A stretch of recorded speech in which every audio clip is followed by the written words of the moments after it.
Who is Ghast?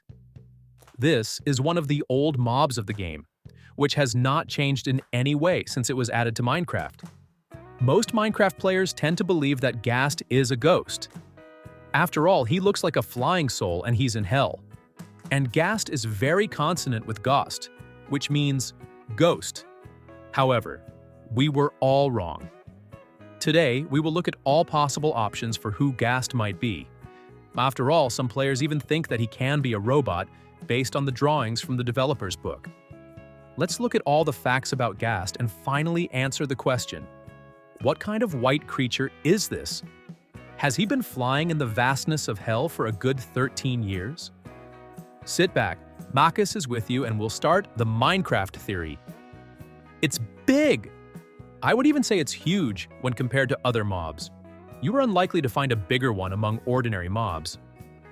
He's pale and has tentacles, can fly, and these are the main facts that players have known since 2010 when Ghast appeared in the game. He was added to the Halloween update, which is why he was named the most annoying mob, which will annoy the player. The players drew a simple parallel. Ghast equals Ghost, and dubbed him a ghost who attacks the player gets fireballs because he's sad. Apparently, someone had offended him before. In 2019, based on the available facts, it turned out that Ghast is a ghost trapped in hell. At that time, Minecraft's lore was so raw that it could be compared to a ghost from a Japanese cartoon. It was a normal occurrence. However, since 2019, Minecraft has managed to upgrade beyond recognition over the years. Now, the Ghasts appear only in the Valley of Souls, and Minecraft Dungeons is coming out, where they show the baby Ghast. You must agree that everything changes from such updates because now we clearly see that the Ghasts are not exactly ghosts. After all, there is small Ghastas with a body inside. That is, they grow up, but ghosts cannot grow. The developers paint Ghast as creatures with internal organs, which confirms Minecraft Dungeons. From the influx of this news, I want to find the real answer. What is Ghast? Where did Ghast get the fireballs? Why is he attacking the player? Why do developers write about scars on Ghast's body? I think this theory will answer these questions once and for all. Consider the insides of Ghast. The developers are drawing Ghasta's brain. He appears in many mobs, so not surprising. And all this tells us is that it's not a stupid creature, well, not a robot, and we are interested in the lower part of his body associated with the formation of a fireball. The big circle is his throat and mouth.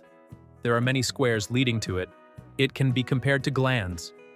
According to the type of glands that produce saliva, only Ghast produces flame, forms it into a round-shaped fireball because it has a throat shaped like that and spits it at the player.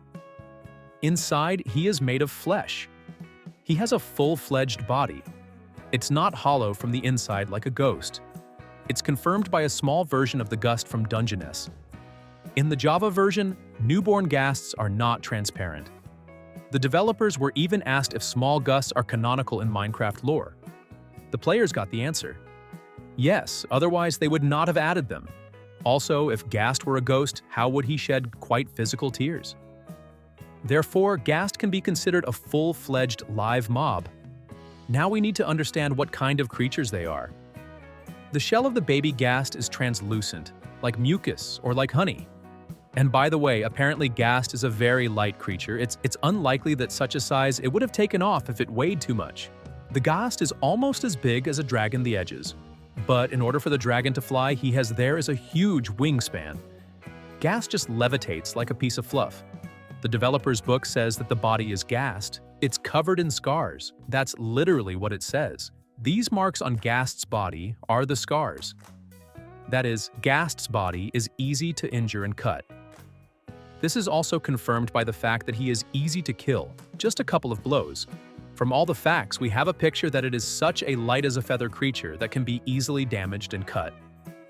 Body Ghast is easily injured, which means his skin is not very durable, which means his skin is soft. Soft as slime. To make it clearer, it's easier to imagine it as a large jellyfish. And a jellyfish is very accurate because Ghast has tentacles. Jellyfish in There Is No Minecraft. So the closest relative of Ghast is an octopus. Squid. They are also soft by themselves. They are also easy to cut. They also have a small amount of health in the game. Therefore, I think we have fully figured out what Ghast is. How do Ghastas reproduce? The question is really interesting. You may have already taken out your pens and notebooks to hear a fascinating lecture about the pistils and stamens of the Ghast, but no, their reproduction is a little different. The Ghasts appear in the Valley of Souls, so this place is their home. Ghasta is a repeat of Medusa in all external characteristics, with the exception of fireballs and healing tears. They also give offspring that grow into a full-fledged individual, which also has transparency in the early stages of life like jellyfish, and in the middle of the shell are all the organs, also like a jellyfish. Therefore, we can roughly focus on such a Ghasta life cycle, where it completely repeats the life cycle of a jellyfish. Ghast it reproduces, leaving a capsule that grows into a small Ghast, and then it grows into an adult. Jellyfish in real life drop a capsule with a larva to the bottom of the sea.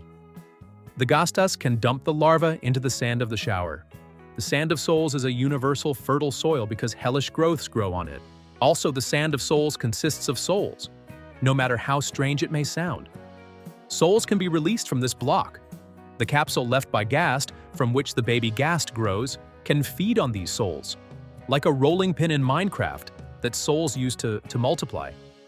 Yes, Minecraft is such a strange game that the soul of a slain mob is fuel for growth, reproduction, and more. From here, we get the answer to another question. And the question sounds like this. If being sad somehow adds up to consciousness, then what can a flying jellyfish be sad about? She is filled with souls because she has been feeding on them during her growth. That is why Ghast is sad by the fact of his existence.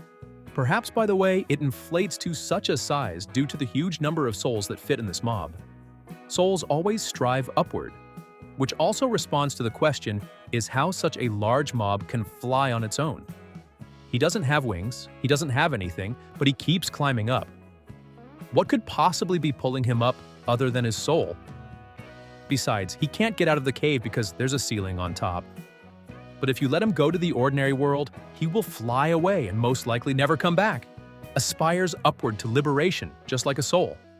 So it makes sense that the soul inside Ghast allows him to levitate, and due to the small weight of the Ghast's body itself, the souls easily lift it into the air. Souls on their own, they can start expanding the mob, and there are several proofs of this in Minecraft. At least the desiccant you have collected from the sand of the shower has one size when created.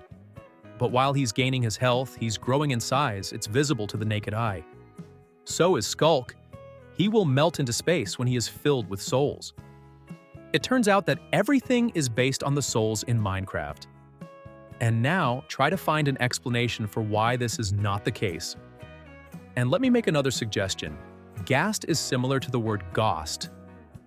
Not because it is a ghost, but because it is overflowing with these haunted, overflowing with souls.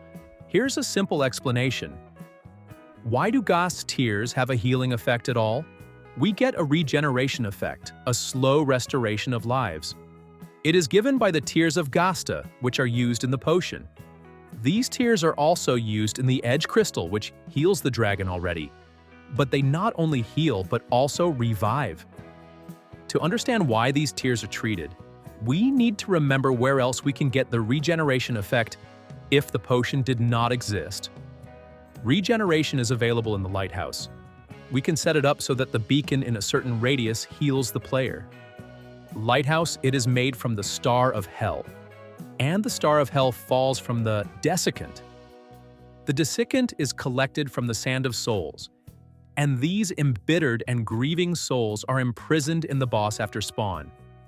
That's why the desiccant is hostile to almost all creatures. After the death of the desiccant, the Star of Hell falls out, and this is an object in which the maximum amount of soul energy is concentrated.